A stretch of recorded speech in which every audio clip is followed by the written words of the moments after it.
तो दोस्तों आज मैं एक्सप्लेन करने वाला हूँ एक स्पेनिश सुपरनैचुरल हॉरर मूवी को जिसका नाम है होली ब्लड। ये 2022 में रिलीज करी गई थी जो कि काफी इंटरेस्टिंग मूवी है और फिलहाल ये मूवी नेटफ्लिक्स के ऊपर अवेलेबल है, तो चाहो तो आप जाकर देख सकते हो। सबसे इंटरेस्टिंग बात यह है कि इस मूवी के अंदर इजराइल के बारे में बताया गया है जो कि फॉलन एंजल है, यानी कि लूसीफर का ही सिबलिंग है, तो देखने में काफी इंटरेस्टिंग होगा। और दोस्तों हाल ही में मैंने काफी इंटरेस्टिंग मूवीज को एक्सप्लेन किया है, एट द डेविल्स डोर और सेल्फी फ्रॉम हेल। अगर आपने उनको मिस कर दिया है तो जाकर देख लेना, उनका लिंक आपको नीचे पिन्ड कमेंट में मिल जाएगा। तो चलिए अब बिना किसी देरी के चलते हैं सीधा वीडियो की तरफ। मूवी की स्टार्टिंग में हम एंटोनियो नाम के लड़के को कॉलेज में देख पाते हैं, जहां पर ये कॉलेज पहले चर्च हुआ करता था और वहीं दूसरी तरफ एंटोनियो के 3 क्लासमेट्स उसको बुली करना स्टार्ट करते हैं, जो कि उसे बुली करते हुए पूल तक ले जाते हैं और वहां पर उसे गिराकर उसे बाहर नहीं आने देते, जिसकी वजह से एंटोनियो पूल के अंदर ही बेहोश हो जाता है या फिर शायद से उसकी मौत हो जाती है। अब वो जो 3 लड़के होते हैं इस बात से बहुत डर जाते हैं कि एंटोनियो को कहीं कुछ हो तो नहीं गया, लेकिन तभी वहां पर हम एक अनजान ब्लैक फिगर को देख पाते हैं जो कि अगले ही सेकंड में तीनों पर हमला करके उनको मार डालता है और एंटोनियो को पूल से निकालकर उसे अपना खून पिलाता है, जिसके बाद एंटोनियो की भी आंखें खुलती हैं, लेकिन अब वो आंखें लाल हो गई थीं। असल में ये क्रीचर एक वैम्पायर था और अब एंटोनियो भी एक वैम्पायर बन गया था। अब हमें इजराइल नाम के एक वैम्पायर के बारे में बताया जाता है जो कि जीसस क्राइस्ट के टाइम से ही एग्जिस्ट करता है। असल में ये लूसीफर यानी कि डेविल का ही एक सिबलिंग है और फॉलन एंजल है और उसे वॉरफेयर की अच्छी नॉलेज है। उसे डार्कनेस का लीडर कहा जाता था, लेकिन एक दिन वो सबसे दूर चला गया और बाकी लोगों के साथ रहने लगा। अब हमें काफी समय के बाद का सीन दिखाया जाता है जहाँ पर सैरा नाम की एक लड़की लिडिया नाम की दूसरी लड़की से ऑनलाइन एक वैम्पायर फोरम पे चैटिंग कर रही थी। सैरा को वैम्पायर्स में बहुत ही ज्यादा इंटरेस्ट होता है, इसलिए वो इजराइल के बारे में और जानना चाहती थी। लेकिन यहाँ पर ट्विस्ट ये था कि लिडिया असल में कोई लड़की नहीं थी, बल्कि वो एक लड़का होता है जिसका नाम हावी है। वो असल में सैरा का ही क्लासमेट है और उसे सैरा पे काफी समय से क्रश है और सैरा उससे बातें करे इसलिए उसने एक वैम्पायर फोरम पे फेक लड़की की आईडी बनाई और सैरा से बातें करने लगा। उसको पता था कि सैरा को वैम्पायर्स में कितना इंटरेस्ट है। अब हावी को अगर ऐसे ही फालतू काम करने थे तो इसकी जगह उसे कुछ और करना चाहिए था, तो उसको खेल लेना चाहिए था विंजो के ऊपर प्लेयर एक्सचेंज, जो कि है क्रिकेट की स्टॉक मार्केट। यहाँ पर आप खरीद और बेच सकते हो प्लेयर स्टॉक्स जिनके प्राइसेस उनकी रियल टाइम परफॉर्मेंस से बढ़ते हैं, यानी कि हर बॉल हर बाउंड्री पर पाओ जबरदस्त रिटर्न। तो जल्दी से जाओ, मैच टाइम को कैश करो और हर बॉल के ऊपर मालामाल बनो। अभी डाउनलोड करो विंजो ऐप डिस्क्रिप्शन से और पिन कमेंट से।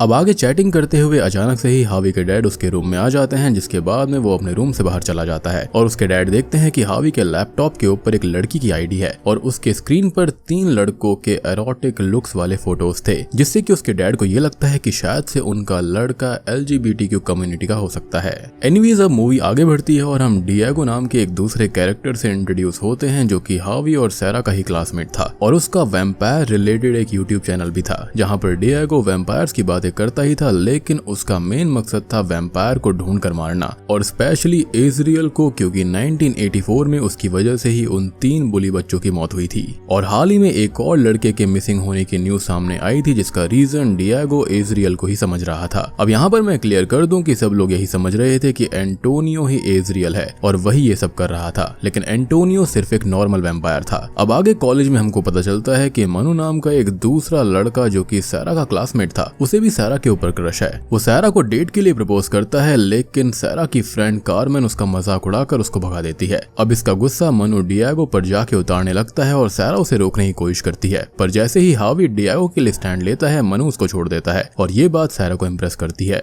कॉलेज के बाद अब सैरा हावी से बात करने जाती है, लेकिन मनु और उसके फ्रेंड्स के आने की वजह से वो दोनों बात नहीं कर पाते। अब घर पर हावी को उसके डैड लड़कियों के गेम्स और गे बाइसेक्सुअल वाले मोटिवेशनल बातें कहने लगते हैं, क्योंकि उनको लग रहा था कि उनका बेटा बाइसेक्सुअल या फिर गे है। लेकिन हावी उनकी इस कंफ्यूजन को क्लियर करता है और पूरा सच उनको बता देता है कि वो ये सब सैरा के लिए कर रहा था, लेकिन इसके बदले उसके डैड उसको एडवाइस करते हैं कि उसे सच बोलना चाहिए क्योंकि ये सब गलत है। एनीवेज अब हावी को ये पता चलता है कि सैरा को होली ब्लड मूवी के प्रीमियर पर एक लड़के ने बुलाया है जो कि उसे वहां पर वैम्पायर दिखाएगा। होली ब्लड एक वैम्पायर बेस्ड बेस्ड मूवी थी जिसका प्रीमियर उनके ही शहर में हो रहा था। मतलब देख रहे हो, अपनी ही मूवी के अंदर खुद का प्रमोशन करना। खैर अब हावी डिएगो दोनों ही वहां पर जाने का फैसला कर लेते हैं। अब प्रीमियर पर हम एजरियल नाम के एक लड़के को देखते हैं जो कि काफी हद तक एंटोनियो जैसा ही दिख रहा था और शायद वही वैम्पायर था। ये बात डिएगो समझ जाता है और उसे रिकॉर्ड करने लगता है क्योंकि वैम्पायर कैमरा में नहीं दिखते। लेकिन डिएगो ऐसा कर नहीं पाता और कुछ ही देर में मूवी स्टार्ट हो जाती है। अब सभी लोग जब मूवी देख रहे होते हैं तब हम रूफ पर एजरियल को लटकते हुए देख पाते हैं जो कि हावी को ही देख रहा होता है। यानी कि एजरियल ही वो था जिसने कि हावी को यहाँ पर बुलाया और वही वैम्पायर भी है। अब डिएगो तभी कैमरा निकाल कर सबको रिकॉर्ड करने लगता है ताकि वो रियल वैम्पायर को पहचान पाए। लेकिन वहां पर मौजूद गार्ड को ऐसा लगता है कि वो मूवी को रिकॉर्ड कर रहा है और इसलिए उसको थिएटर से निकल जाने के लिए कहा जाता है। डिएगो अब इस सिचुएशन से बचने के लिए वहां पर केओस स्टार्ट कर देता है जिसके अंदर मूवी का प्रीमियर बोर्ड सैरा पर गिरने वाला था, पर उस भारी बोर्ड को हावी बीच में ही आकर रोक देता है जिससे डिएगो और सैरा को लगता है कि हावी ही वो रियल वैम्पायर है। लेकिन असल में वो बोर्ड पीछे से एक चेन से बंधा हुआ था जो कि उसे रोक कर रख रही थी, इसलिए हावी उसको रोक पाया और टाइम पर सैरा को उसने बचा भी लिया। लेकिन यहाँ पर मिसअंडरस्टैंडिंग हो गई थी। अब इसी मिसअंडरस्टैंडिंग के साथ सैरा घर जाती है और लिडिया से चैट करते हुए उसे हावी के बारे में बताती है और कहती है कि उसे लगता है कि शायद वही वैम्पायर है। अब लैपटॉप की दूसरी तरफ हावी भी इस मौके को नहीं छोड़ता और उसे कन्विंस कर देता है कि हावी ही वैम्पायर है ताकि वो उसके क्लोज आ जाए। अब कॉलेज में हम सैरा को देखते हैं जो कि हावी में इंटरेस्ट ले रही थी और हावी भी इसको नोटिस करता है। दूसरी तरफ डिएगो हावी के लिए ब्लड सॉसेज और होली वाटर लेकर आता है ताकि वो वैम्पायर को हर्ट कर पाए, इसलिए वो अपने मुंह में भी होली वाटर भर लेता है और हावी पर थूकने की कोशिश करता है, लेकिन वो ऐसा नहीं कर पाता और किसी और के ऊपर ही थूक देता है। अब ट्रेनिंग ग्राउंड में सैरा हावी के पास आकर बातें करने लगती है और हावी भी ऐसे एक्ट करता है जैसे कि वो वैम्पायर हो, जिसके बाद सैरा उसे अपने घर पर इनवाइट करती है। अब हावी यहाँ पर पूरी तरह से वैम्पायर दिखना चाहता था, इसलिए वो हॉली ब्लड मूवी के जैसे ही एक वैम्पायर कैरेक्टर की तरह खुद को ड्रेसअप कर लेता है और उसी की तरह मेकअप करके सैरा से मिलने जाता है। सैरा हावी को देखकर काफी एक्साइटेड हो जाती है और उसे अपनी पावर्स दिखाने को कहती है, जिसके बाद में हावी माइंड रीडिंग की पावर बोलकर सैरा को उसके वही सीक्रेट्स बता देता है जो कि उसने ऑनलाइन चैटिंग में लिडिया को बताए थे और इससे सैरा बहुत ही ज्यादा इम्प्रेस्ड हो जाती है। अब वो हावी और कार्मेन एक कॉस्मेटिक कंपनी में जाते हैं जहां पर एनिमल्स पे टेस्ट किया जाता था और वो चाहते थे कि वो वहां के एनिमल्स को आजाद करे। अब वहां का मेन डोर लॉक्ड होता है, इसलिए सैरा हावी को अपनी वैम्पायर वाली स्ट्रेंथ यूज करके उसे तोड़ने के लिए कहती है और हावी भी वैसे ही एक्ट करता है, लेकिन जस्ट उसी पल दूसरी तरफ से ऑफिसर्स उस डोर को खोल देते हैं और ऐसा लगता है कि जैसे हावी ने दरवाजे को तोड़ दिया था। यानी कि यहाँ पर किस्मत भी उसका साथ दे रही थी। अब कार्मेन मौका देखकर अंदर चली जाती है और गलती से ऑफिसर की गन को हावी पर शूट कर देती है, जिससे कि हावी को कुछ भी नहीं होता। लेकिन इसका रीजन ये था कि गन पूरी तरह से खाली थी, पर इस चीज को भी सैरा हावी की वैम्पायर वाली पावर समझ लेती है कि शायद से उसने बुलेट को हवा में ही गायब कर दिया।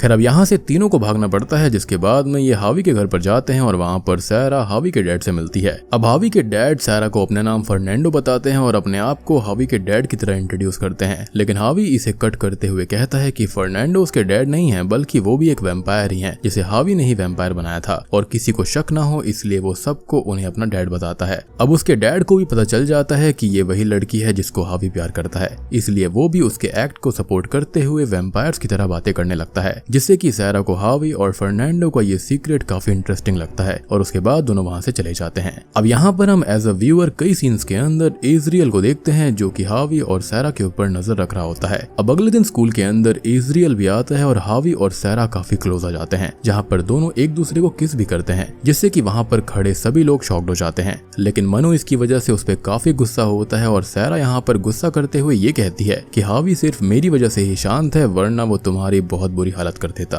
अब यहाँ मनु एजरियल से भी लड़ने चला जाता है, जिसका नतीजा ये होता है कि वो उसकी उंगली तोड़ देता है। लेकिन ये सारी चीजें मूवी में बहुत ही फनी वे में प्रेजेंट की जाती हैं। अब रात को सैरा हावी को कॉलेज में बुलाती है, जहाँ पर पूल में दोनों जाते हैं और सैरा उसे अपने आप को वैम्पायर में तब्दील करने के लिए कहती है, जिससे कि वो कभी भी बूढ़ी ना हो और कभी दोनों को सफर ना करना पड़े। लेकिन ये पॉसिबल नहीं था, इसलिए हावी कोई रीजन देखकर इसके लिए मना कर देता है और सैरा इस बात से गुस्सा होकर वहाँ से चली जाती है। अब ये सब वहाँ पर एजरियल भी देख रहा होता है, लेकिन तभी वहाँ पर डिएगो आ जाता है जो कि हावी को वैम्पायर समझकर उसे मारने की कोशिश करता है। लेकिन अंत में हावी होली वाटर पीकर उसको प्रूव कर देता है कि वो वैम्पायर नहीं है। अब अगले दिन एजरियल हावी और सैरा को टेरेस पर लेकर आता है और वहाँ पर हावी का गला पकड़ लेता है और सैरा को फोटो लेने कहता है, जिसके अंदर सैरा देखती है कि एजरियल नहीं दिख रहा था क्योंकि एजरियल यहाँ पर असली वैम्पायर था, लेकिन हावी नहीं था। और तभी सैरा समझ जाती है कि हावी ने अब तक उससे सारी बातें झूठ बोली थी। फिर एजरियल हावी को धमकाता है और सैरा को अपने साथ ले जाता है। जाता है। अब हावी ये सोचने लगता है कि इजराइल सैरा के साथ कुछ गलत ना कर दे, इसलिए वो अपने डैड और डिएगो के साथ इजराइल को मारने का प्लान बनाता है और रात में सभी कॉलेज के अंदर पूरी तैयारी के साथ जाते हैं। अब यहाँ पर इस सीन में हमको ये भी पता चलता है कि इजराइल रियल इजराइल नहीं है, यानी कि वो मेन वैम्पायर नहीं है, असल में वो एंटोनियो ही है जो कि हावी के डैड फर्नांडो का क्लासमेट था। यानी कि वो झूठ कह रहा था कि वो मेन वैम्पायर है, यानी कि वो मेन इजराइल नहीं था। खैर अब आगे हम कॉलेज के अंदर देखते हैं कि एंटोनियो यानी कि फेक इजराइल सैरा को वैम्पायर में बदलने की बात करता है और उसका ब्लड पीते हुए उसके साथ गलत करने लगता है, जिससे सैरा को गुस्सा आ जाता है और वो वहां से जाने लगती है। लेकिन तभी वहां पर मनु अपने फ्रेंड्स के साथ में आ जाता है और उसको दीवार पर धक्का दे देता है, जिससे कि कुछ सेकंड्स के लिए वहीं पर वो बेहोश हो जाता है। लेकिन उसके बाद वो वैम्पायर में बदल जाता है, जिससे डर कर सब वहां से भाग जाते हैं। अब इजराइल का सामना करने के लिए हावी अपने डैड और डिएगो के साथ होली वाटर से भरे हुए बैलून्स उस पर मारते हैं, जो कि कुछ समय तक वर्क भी करते हैं। लेकिन उसके बाद जब इजराइल इन पर भारी पड़ता है तब हम ये देखते हैं कि कार्मेन ने एक वुडन स्टिक से इजराइल पर अटैक कर दिया है और उसको काफी इंजर्ड भी कर दिया है। और तब हमको ये पता चलता है कि कार्मेन कोई हैंडीकैप नहीं थी, बल्कि वो असल में लेस्बियन थी जिसको सैरा पसंद थी और वो सैरा के पास आने के लिए ही ऐसे हैंडीकैप होने की तरह एक्ट कर रही थी, जिसके कई सारे हिंट्स हमको मूवी के अंदर थ्रू आउट मिलते रहते हैं। जैसे कि जब ये लोग लैब के अंदर गए थे वहां पर भी हम इस बात को समझ सकते थे। खैर अब यहाँ पर एंटोनियो यानी कि फेक इजराइल इंजर्ड होने के बाद दूसरे रूम में चला जाता है, जहाँ पर सब उसके पीछे आते हैं और वहां पर वो रिवील करता है कि वो इजराइल नहीं है, बल्कि वो तो एंटोनियो है और वो बस लड़कियों को फंसाकर उनका थोड़ा ब्लड पीकर उनको छोड़ देता है। वो कहता है कि वो 3 बुली बच्चे और बाकी जितने भी लोग मारे गए हैं उसके अंदर रियल इजराइल का हाथ है, ना कि उसका। पर तभी वहां पर हम नोटिस करते हैं कि सिस्टर लियर्जा वहां आ जाती हैं और हमको पता चलता है कि असल में लियर्जा ही इजराइल हैं, जो कि यहाँ पर अपना चेहरा बदलकर लोगों को मार रहा था और इजराइल इन सब को भी मारने का फैसला करता है। लेकिन तब तक मनु वहां पर आ जाता है और एक बड़े बैलून के अंदर होली वाटर भरकर उस पर डाल देता है, जिससे इजराइल को काफी पेन होता है और सब वहां से भागने लगते हैं। लेकिन हावी तभी बीच में रुक जाता है और कहता है कि उन्हें इजराइल को मारना होगा, वरना ये कभी भी खत्म नहीं होगा। इसलिए डिएगो को छोड़कर सब एंटोनियो का ब्लड पी लेते हैं और वैम्पायर बनकर एक साथ इजराइल पर अटैक करते हैं। यहाँ एंटोनियो इनको बताता है कि अगर वो उस वैम्पायर को मार दे जिसने उसे वैम्पायर बनाया है तो वो फिर से इंसान बन जाएगा, इसलिए ये भी इनका एक मोटिव था इजराइल को मारने का। और यहाँ पर अब एक फनी सीन यह आता है कि अब इजराइल को पूल के पास लाया जाता है जिसके अंदर डिएगो ने सुसु कर दिया था और उसने उससे पहले होली वाटर पिया था, इसलिए उसके सुसु के जरिए होली वाटर अब पूल के अंदर था। अब सब मिलकर इजराइल को पूल में फेंकना चाहते थे, लेकिन तभी वो एक बहुत ही खूबसूरत औरत में बदल जाता है, जिससे सब उसकी तरफ आकर्षित होने लगते हैं। लेकिन हावी को सिर्फ सैरा से प्यार था, इसलिए वो उसके ट्रैप में नहीं आता और इजराइल को पकड़कर पूल में कूद जाता है, जिससे कि इजराइल की वहीं पर मौत हो जाती है और सभी लोगों के साथ एंटोनियो भी फिर से इंसान बन जाता है, जिसके बाद सभी सेलिब्रेट करते हैं। अब एंडिंग सीन में हावी और सैरा को साथ में हॉली ब्लड मूवी को देखते हुए दिखाया जाता है, जहां पर दोनों किस करते हैं, यानी कि दोनों अब रिलेशनशिप में आ गए थे और सैरा उससे काफी इम्प्रेस्ड हो गई थी। और तभी पोस्ट क्रेडिट सीन के अंदर हम एक मिस्टीरियस शैडो को कॉलेज के अंदर घूमता हुआ देख पाते हैं और बूम, इसी के साथ में ये मूवी यहीं पर खत्म हो जाती है। अब शायद से एंडिंग की बात करें तो यहाँ पर यही है कि जो इजराइल है ना वो अकेला वैम्पायर नहीं था और जैसे कि उसने एंटोनियो को वैम्पायर बनाया ऐसे उसने बहुत लोगों को बनाया होगा। तो शायद से यहाँ पर इजराइल का बदला लेने के लिए कोई ना कोई वहां पर आ गया होगा जिसकी शैडो हमको दिखाई गई थी और शायद से इजराइल यहाँ पर अकेला ही वैम्पायर नहीं था, जो कि काफी शक्तिशाली भी हो सकता है, या फिर ये कहें कि इजराइल का ही कोई सिबलिंग वहां पर हो सकता है। तो दोस्तों ये थी हॉली ब्लड मूवी कहानी, जो कि एक Spanish tin romantic comedy horror movie है। उम्मीद करता हूँ कि आपको पसंद आई होगी। मूवी के अंदर काफी इंटरेस्टिंग और काफी फनी सीन्स वगैरह हैं, तो आपको देखने में काफी मजा आएगा। मुझे इस टाइप की लाइट हॉरर कॉमेडी मूवीज काफी अच्छी लगती हैं, क्योंकि हमेशा आप सीरियस टाइप की मूवीज को देखते रहते हैं तो कभी कभी बीच में 1-2 ब्रेक होने चाहिए।